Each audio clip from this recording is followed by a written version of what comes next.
천상 공동체 고백하고 우리 말씀 듣도록 하겠습니다. 우리 앞에 자막을 보시고 또 우리 함께 고백하겠습니다. 시작. 우리는 세상으로부터 부름받은 하나님의 공동체입니다. 또한 세상으로 보냄받은 그리스도의 제자입니다. 보냄받은 소명자로서 하나님을 기쁘게 찬양하는 성령 충만한 예배자가 되겠습니다. 진리를 배우고 수호하는 은혜에 비친 훈련자가 되겠습니다. 땅끝같이 복음을 전파하는 전도자가 되겠습니다. 이웃의 아픔을 함께하는 치유자가 되겠습니다. 온 성도가 하나 되는 화해자가 되겠습니다.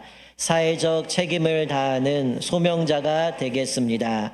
그리하여 주의 나라가 이 땅에 임하며 하나님을 영화롭게 하는 천산의 공동체가 되겠습니다. 아멘. 네, 오늘도 우리 생캠 5주차입니다. 우리 예배자, 훈련자, 전도자, 치유자 까지 우리 살펴봤는데 이번 주는 온 성도가 하나 되는 화해자입니다. 여러분, 우리가 어떻게 하면 우리가 하나님의 자녀라고 인정을 받을 수 있을까요? 우리가 어떻게 살아야 사람들이 우리를 하나님의 자녀라고 인정하게 될까요? 물론 뭐 구제도 하고 봉사도 하고 섬김도 하고 여러 가지 많이 하지만 물론 그것도 필요하지만 우리가 궁극적으로 결정적으로 하나님의 자녀됨을 드러내는 것은 무엇일까요? 자, 우리 자막을 보시면 우리 아까 읽었던 마태복음 5장 9절은 이렇게 말씀하죠. 우리 같이 한번 읽어볼까요? 시작. 화평하게 하는 자는 복이 있나니 그들이 하나님의 아들이라 일컬음을 받을 것이며. 자, 뭐라고 말씀합니까? 우리는 예수 그리스도의 피값으로 구원받은 하나님의 백성입니다. 하나님의 자녀가 되었죠. 자, 그런데 하나님이 우리를 하나님의 자녀로 인정하는 기준이 마태복음 뭐라고 말씀해요? 화평케 하는 자라고 이야기합니다. 즉 갈등을 해결하는 자가 바로 하나님의 자녀라고 인정받을 수 있다라고 말씀하는 거죠. 그러니까 하나님의 자녀라고 할 때는 우리는 갈등을 해결하는 자야 된다는 거예요. 그러니까 반면에 마귀는 끊임없이 갈등을 유발하는 존재입니다.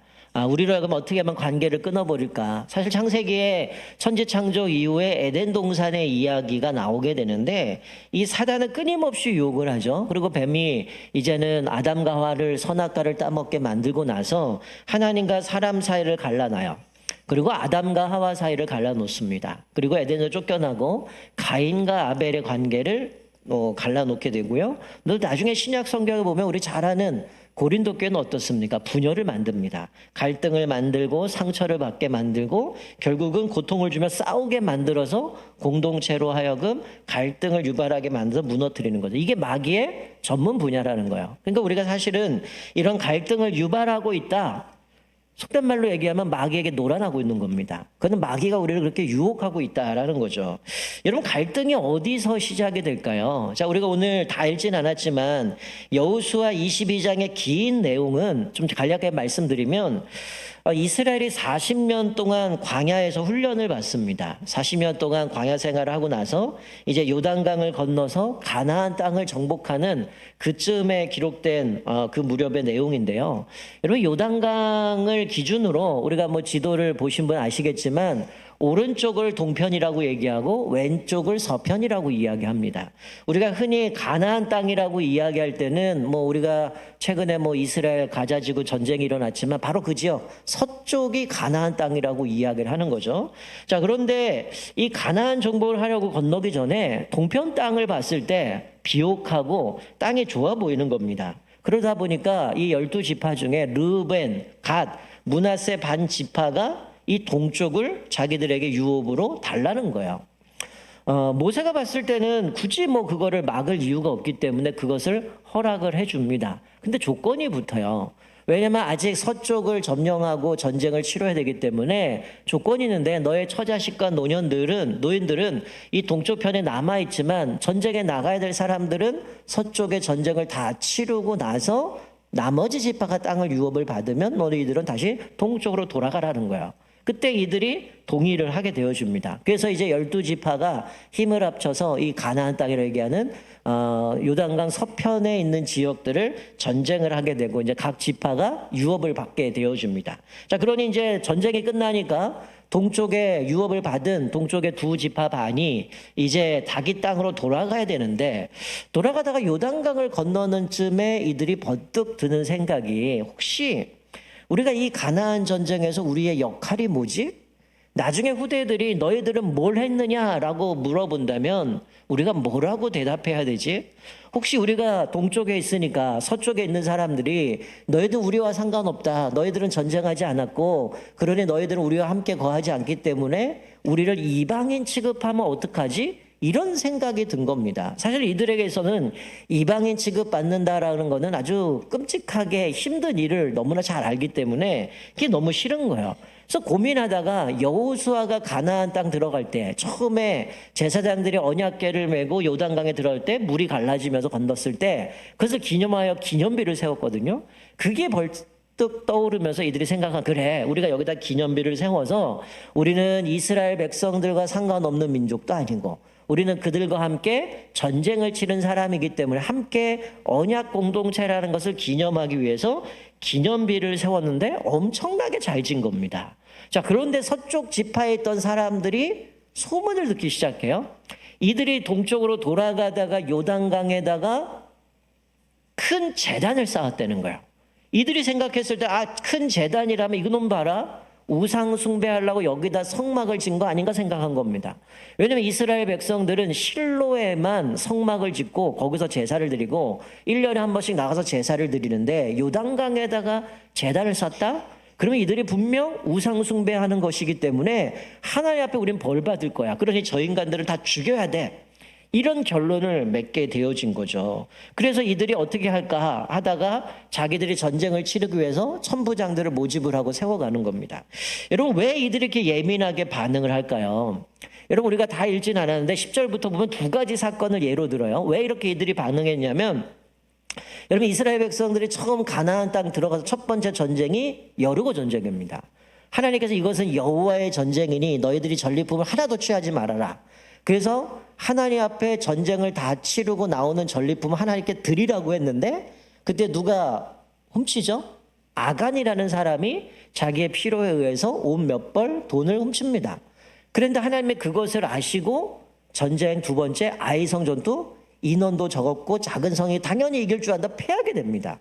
그러고 나서 하나님 앞에 묻고 제비를 뽑았더니 아간이 잡히게 됐고 그 아간 때문에 하나님이 전쟁에 실패하게 만들었다는 거예요. 여기서 이들이 생각할 때는 한 사람이 잘못해도 우리는 하나님의 언약 공동체이기 때문에 함께 벌을 받는구나 이걸 경험했어요. 또 광야에서 40년 동안 생활하는 동안 바알보올 사건을 만나게 돼요. 이 사건은 이스라엘 백성들이 광야에서 모압 여인들하고 음행을 저지릅니다. 하나님 앞에서 음행을 저지르는 이스라엘 백성들 때문에 하나님이 하루아침에 2만 4천 명을 죽이셔요. 그때 이제 그 모세가 난리가 난 거죠. 하나님 앞에 범죄했으니. 그때 하나님 편에 서 있는 사람 나오라 할 때에 이 비느하스라는 사람이 나와서 창으로 음행하는 사람들을 찔러 죽입니다. 그래서 하나님의 이제 재앙이 거기서 멈추게 되어진 사건이에요. 여러분 이런 상황에 지금 이스라엘 백성들이 제단을 쌓다. 동쪽에 있는 사람이 제단을 쌓다. 이거 우상 숭배하면 걔네들 때문에 우리가 벌 받을 거 뻔한 겁니다. 그러니 이들이 민감하게 반응하게 되어지는 거죠. 여러분 이 상황이라면 우리는 어떻게 이것들을 처리할 수 있을까요? 어떻게 대처할 수 있을까요? 여러분 사실 지금까지의 내용들을 좀 보면 제가 지금 말씀드린 내용 보면 어떻습니까? 팩트는 하나도 없어요. 뭐예요? 그냥 느낀 대로 들은 얘기대로 소문에 의해서 자기들이 이것들을 결정을 내리고 죽이자 이 결론이 나온 거거든요. 소문에 뭐라고 그래요? 저들이 제단을 쌓다. 근데 팩트는 뭐예요? 제단 쌓은 적이 없죠? 기념비를 세웠을 뿐입니다. 근데 그들이 들은 거 소문에 듣다 보니 쟤들이 동쪽으로 가다가 하나님 버리고 제단 싸서 우상 숭배하려고 하니 그것 때문에 우리 옛날에 바알볼 사건 아니면 아간의 그 범죄한 그것 때문에 벌 받은 것처럼 우리 벌 받을 거야. 그러니 쟤네들 다 죽여야 돼. 이게 결론인 거죠. 팩트를 확인하지 않았다라는 거예요. 여러분 다행히 근데 서편 지파에는 아까 제가 말씀드렸던 지혜로운 사람이 있었어요. 누구예요? 비느하스죠. 이 비느하스가 이 대제사장인데 이 비느하스를 이제 일종의 파견단으로 보내는 겁니다. 그 사람을 선두로 해서 이제 천부장들이 함께 가게 되어지는데 좀 자초지정 살펴보고 진짜 얘네들이 우상 숭배하려고 제단을 쌓는지 정말 이들을 멸해야 되는지 만약에 그렇다면 그들을 다 죽여야 된다고 천부장들이 이제 군대를 데리고 가게 되어지는 거죠. 여러분 이 비느하스가 가서 묻습니다. 이게 도대체 어떻게 된 일이냐라고 물었더니 뭐라고 얘기해요? 야, 당신들이 얘기하는 대로 우리는 제단 쌓은 게 아닙니다. 훗날 당신들이 우리를 이방인 취급할까 봐 그리고 여호와의 전쟁에 가나안 전쟁을 우리가 했는데 우리는 그 전쟁에 안 한 것처럼 너희들이 생각할 수 있기 때문에 우리 함께 언약 공동체고 전쟁을 함께 했고 하나님의 백성이라는 것을 기념하기 위해서 기념비를 세웠을 뿐입니다 라고 얘기했더니 어떻게 했어요? 이 사람들의 오해가 풀리게 되었다라는 겁니다. 자, 오늘 본문 32절 33절에 이제 그 오해가 풀리고 나니까 이제 비느하스가 이제 다시금 서쪽으로 가서 그 보고하는 내용이 나오는데 우리 자막을 보시면 32절 33절 이렇게 기록하죠. 제사장 엘르아살의 아들 비느하스와 지도자들이 르우벤 자손과 갓 자손을 떠나 길르앗 땅에서 가나안 땅 이스라엘 자손에게 돌아와 그들에게 보고하매 그들이 이스라엘 자손을 즐겁게 한지라. 이스라엘 자손이 하나님을 찬송하고 르우벤 자손과 갓 자손이 거주하는 땅에 가서 싸워 그것을 멸하자 하는 말을 다시는 하지 아니하였더라. 자, 뭐라고 말씀해요? 이들이 가서 확인하고 자초지정을 살펴보고 났더니 그리고 그 이야기를 가서 보고했더니 이스라엘 백성들이 즐거워합니다. 갈등이 해결되고 화해가 되니까 그 다음에 자연스럽게 뭐가 나와요? 하나님을 찬양하게 돼요. 그리고 나서 두 번 다시 우리가 가서 저들과 싸워서 저들을 멸하자라고 얘기하는 사람이 하나도 없었다라는 겁니다. 사랑하는 성도 여러분, 우리가 피스메이커, 화해자가 돼서 우리 때문에 덕분에 즐거워하는 사람들이 생겨나고 또 하나님을 찬양하게 되고 더 나아가서 싸우자는 말을 다시는 꺼내지 않게 되기를 주님의 이름으로 축원드립니다. 여러분, 지금 우리가 살아가는 시대 가정도 그렇고요. 또 우리 교회와 모든 공동체도 마찬가지고요. 이 민족도 마찬가지고 얼마나 갈등의 골이 깊습니까? 많은 사람들이 이런 어려운 가운데 있는데 하나님께서 가정에도 또 우리 공동체에도 이 민족에게도 하나님이 많은 화해자를 주시길 주님으로 축원드립니다. 여러분, 이와 같이 모든 갈등은 어디서부터 시작돼요? 오해에서 비롯된다는 거죠. 여러분, 기독교 공동체 내에서 갈등의 출발점도 사실은 오해에서 비롯됩니다. 오늘 본문의 오해가 뭐예요? 왜 쟤들은 실로에서 제사를 드려야 되는데 이 성막이 아닌 다른 성막을 세우지? 왜 우상 숭배하려고 하지? 이건 확인도 안 된 거죠. 오해 가운데에 우상제단 세웠다고 그들을 죽이기 위해서 전쟁을 치르려고 했던 모습이라는 거죠. 이들은 같은 민족입니다. 그리고 선민의식을 갖고 있는 사람이요. 그리고 항상 하나님 앞에 제사를 드리고 40년 동안 만나 매출하기로 불기둥 구름기둥으로 하나님의 인도하심을 따라하면 하나님 앞에 예배드렸던 사람이에요. 그리고 7년간 33번의 전쟁을 치르면서 가나안 땅을 정복했던 사람입니다. 그런데 하루아침에 어떻게 돼요? 원수가 됐다는 거예요. 여러분, 오해는 가족도 원수가 되고요. 형제도 원수가 되어지고요. 마귀는 이런 작전을 통해 우리의 모습의 공동체 가운데 계속해서 그것들을 갈등을 일으키죠. 이 오해의 핵심은 뭐예요? 편견입니다. 잘못된 시각에서 시작되어진다는 거예요. 여러분, 요즘 시대를 이렇게 표현합니다. 포스트 팩추얼이라고 얘기해요. 이게 무슨 얘기냐면 사실이 있어도 사실을 사실대로 받아들이지 않는 시대라는 거죠. 여러분, 많은 사람들이 오해하잖아요. 그러면 우리가 뭐 가끔 뉴스도 팩트체크 하잖아요. 야, 사실은 이게 팩트야 라고 얘기하는데 어때요? 그 이야기 듣고 생각을 바꾼 사람이 하나도 없다는 거예요. 지금 시대는 그냥 내가 믿고 싶은 걸 믿는 겁니다. 그냥 내 생각의 편견 가운데 이게 옳다라고 하면 내 편이라고 생각하면 저게 팩트인데도 그냥 이게 옳은 거예요.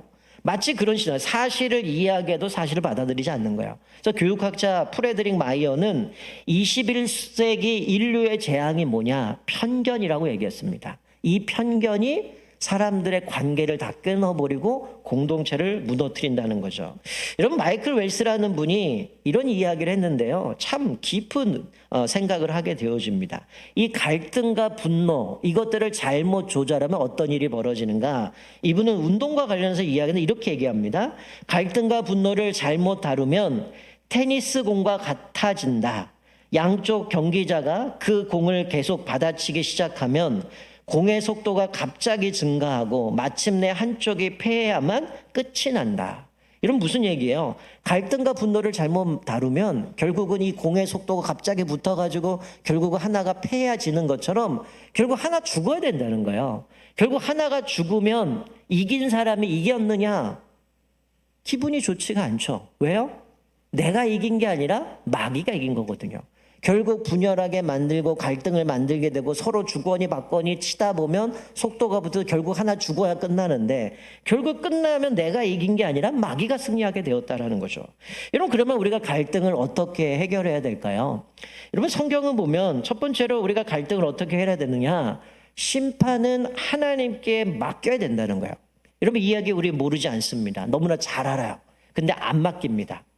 심판을 하나님께 맡게 되는 거예요. 갈등과 오해 속에서 수많은 사람들이 피해자가 나와요. 우리가 뉴스만 보더라도 억울한 일 당한 사람, 사회적으로 피해 입은 사람들이 얼마나 많습니까? 우리는 근본적으로 어떤 자세를 취해야 되느냐? 심판을 하나님께 맡겨야 된다는 거예요. 근데 많은 사람들이 심판을 내가 합니다. 내가 재판관이 돼서 저 사람을 난도질하고 저 사람을 죽여야 마치 테니스 경기처럼 한쪽이 이기는 것은 내가 저 사람 죽여야 내가 이겼다라는 생각을 가질 때가 너무 많다라는 거죠. 그러니까 내가 이것들을 스스로 판단해서 정리하고 싶은 마음이 너무 커요. 그런데 그러다 보니까 오히려 사실은 우리 안에 객관적으로 세상에 살아가는 사람들 어느 하나도 정말로 제대로 객관적으로 보는 사람이 없죠. 자기 주관이 들어가고 자기 감정이 섞이게 되면 또 다른 문제가 생기게 되어진다는 거예요. 자, 자막을 보시면 히브리서 10장 30절에 이렇게 말씀하고 우리 같이 한번 읽어볼까요? 같이 읽습니다. 시작.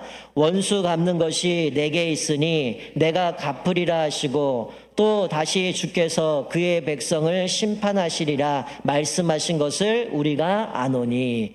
여러분, 이 말씀이 오늘 살아가는 우리들에게 주신 말씀이기를 주님의 이름으로 축원드립니다. 여러분, 이 말씀을 좀 받아들였으면 좋겠어요. 하나님이 심판하신다. 내가 하나님을 믿는다면 그분이 반드시 심판하신다는 걸 믿으셨으면 좋겠어요. 근데 못 믿는 것 같아요. 그래 자꾸 내가 원수 갚으려고 합니다. 내가 저 사람을 정죄해야 되고 판단해야 되고 뭔가 내가 그것들을 벌을 내려야 뭔가 속 시원한 것 같은데 내가 원수 갚으려다 더 악을 행하게 되고요. 더 큰 범죄할 때가 많다는 거죠. 여러분, 우리는 하나님의 아들입니다. 그리고 아버지가 심판하실 것을 믿어야 되는 거죠. 제가 새벽에 수요일인가 목요일 날 말씀드렸지만 우리는 두 가지를 늘 기억하시며 살아야 돼요. 개인의 종말이 있어요. 또 하나는 예수님이 속히 오실 것이라고 말씀합니다.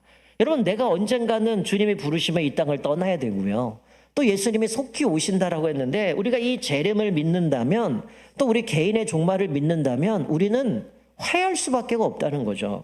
왜냐하면 이 땅에서 상처를 주고받던 사람들이 예수님 재림할 때 되면 인간관계 다 없어져요. 그리고 더 심각한 거는 뭐냐면 여러분, 우리가 예수 안에서 한 형제 자매가 돼 영원토록 주님 앞에 살게 되어진다. 이 땅이 전부가 아니라는 거예요. 어떤 분은 이런 얘기를 합니다. 교회 안에도 성도 안에도 갈등이 너무 많아요. 이분은 이렇게 얘기했어요. 천국에서 만나게 될 당신의 원수를 사랑하라. 무슨 얘기예요? 천국에서 만나게 될 당신의 원수를 사랑하라. 여러분, 이 땅에서 서로 자기가 심판자가 돼서 뭔가 나에게 좀 불편하게 만들면 내가 원수 갚으려고 하는데 이분은 그런 얘기예요. 천국에서 만나게 된다는 거예요. 내가 예수님 때 구원받은 우리들인데 왜 우리끼리 지지고 볶고 싸우고 용서하지 못하냐는 거죠. 내가 심판관이 돼서 자꾸만 심판하려고 하는 성경 우리에게 뭐라고 말씀해요? 심판을 하나님께 맡기라고 얘기합니다. 자, 두 번째는 이 갈등을 해결하기 위한 용서에는 희생과 손해가 따른다는 거예요. 여러분, 이거를 기억하셔야 됩니다. 여러분, 갈등 해결은 저절로 되지 않아요. 화해하고 용서하는 데는 희생이 따릅니다. 값을 치러야 된다는 거죠. 내가 용서와 갈등을 해결하기 위해서는 희생과 손해가 따른다는 걸 기억하셔야 됩니다. 만약에 내 삶에 나를 힘들게 하는 사람이 경제적으로 정말 어려운 손실을 끼치고 온갖 고통을 줬는데 그 사람은 뻔뻔하게 돌아다녀요. 그럼 얼마나 힘들겠습니까? 근데 성경 우리를 그를 용서하라고 얘기하거든요. 그를 용서하려면 어떻게 돼요?